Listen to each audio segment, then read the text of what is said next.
Hi guys, welcome back to the channel. So on today's video I'm gonna show you how you can easily do a slow motion and zoom in edit on CapCut.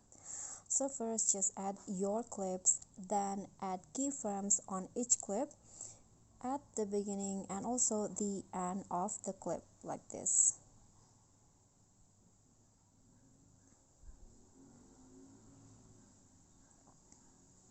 Okay, and then after that on the last keyframe you just need to zoom in the clips like this, and do this for all of the last keyframes on the clips.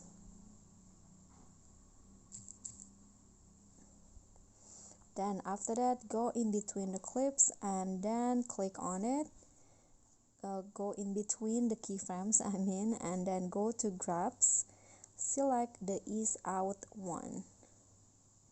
Okay, do this for every clip. Click on the check icon, then you are done with the slow motion and zoom in edit like this.